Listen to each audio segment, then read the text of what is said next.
আমি হলাম পশু ডাক্তার। আমার অনেক পেশেন্টের ভিড়, অনেক রাত অবধি রোগী দেখতে হয়। কখন যে পশু ডাক্তারকে পাবো কে জানে। বাবারে, পেটটা ব্যথায় আমার ছিঁড়ে গেল। আমার ছেলের এত জ্বর হয়েছে, কখন যে পশু ডাক্তারকে পাবো। বাবারে, কখন নাম লিখিয়েছি। উফ, সেকেন্ড আম্মা পেশেন্ট হয়েছো, তোমার কি অসুবিধা? বিশাল পেট ব্যথা করছে, সারিয়ে দাও পশু ডাক্তার।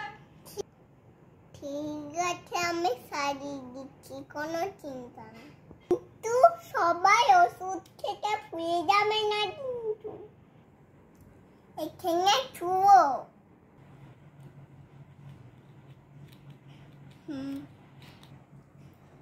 জোরে জোরে নিঃশ্বাস।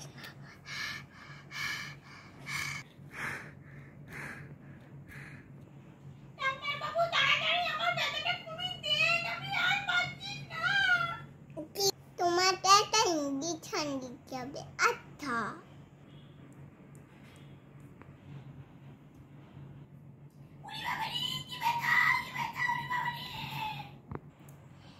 একটা ছোট ইঞ্জেকশন দিচ্ছি, তাই আবার ভয়?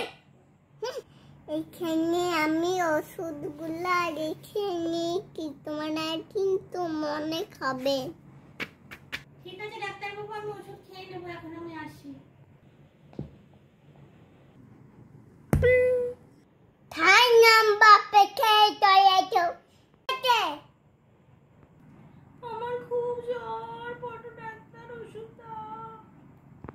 ঠিক আছে, ঠিক আছে, তোমার বাচ্চাকে এখানে শোয়া, কোনো অসুবিধা নেই।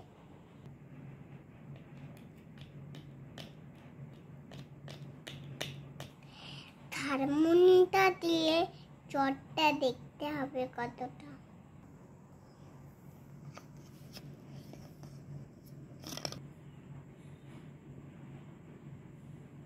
বাবাই এত আমি ওষুধটা খাই দিচ্ছি, ওষুধটা থেকে কোনো পেট ব্যথা কমে যাবে, দেওয়া থাকবে না। দেখ না, তুই ভালো হয়ে যাবি। নিয়ে জানে বাচ্চাকে। ডাক্তারবাবু, ভালো হয়ে যাবে তো আমার বাচ্চা? কোনো চিন্তা নেই বাবা। বাই পশু ডাক্তার।